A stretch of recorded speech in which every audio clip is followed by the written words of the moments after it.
পা ফোলা এটি একটি সাধারণ সমস্যা। বয়স্ক থেকে শুরু করে তরুণরাও এই সমস্যায় ভোগে। কিন্তু কেন পা ফুলে যায় আর ঘরে বসেই কিভাবে এটি কমানো যায়, চলুন আজ জানি পা ফোলার কারণ ও ঘরোয়া সমাধান। পা ফোলার কারণ: শরীরে অতিরিক্ত পানি জমা। দীর্ঘক্ষণ দাঁড়িয়ে বা বসে থাকলে পায়ের নিচে পানি জমে বা পা ফুলে যেতে পারে। ভ্যারিকোজ ভেইন বা রক্ত চলাচলের সমস্যা থাকলে পা দ্রুত ফুলে ওঠে। এসব অঙ্গ ঠিকমতো কাজ না করলে শরীর অতিরিক্ত পানি বের হতে পারে না, ফলে পা ফোলা দেখা দেয়। গর্ভবতী নারীদের হরমোন পরিবর্তন ও শিশুর ওজনের চাপ পা ফুলিয়ে দেয়। লবণে থাকা সোডিয়াম পানি ধরে রাখে, ফলে পা ও শরীরের নিচের অংশে ফোলা ভাব দেখা দেয়।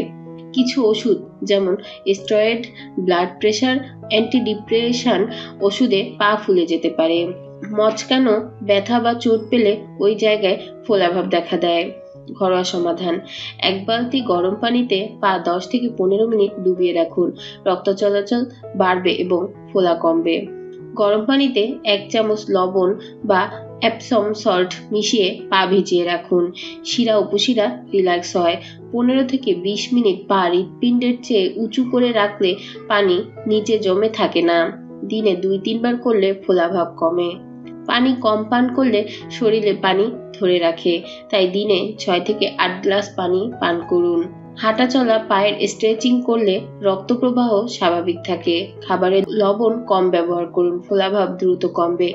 কখন ডাক্তার দেখাবেন: যদি পা খুব বেশি ফুলে যায়, ফোলা হঠাৎ করে হয়, সাথে শ্বাসকষ্ট, বুকে ব্যথা, আঘাতের পর হাঁটতে না পারা, গর্ভাবস্থায় অত্যাধিক ফোলাভাব, তাহলে অবশ্যই চিকিৎসকের পরামর্শ নিন।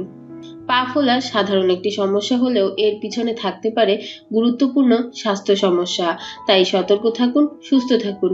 ভিডিওটি ভালো লাগলে লাইক, কমেন্ট আর শেয়ার করতে ভুলবেন না। ধন্যবাদ।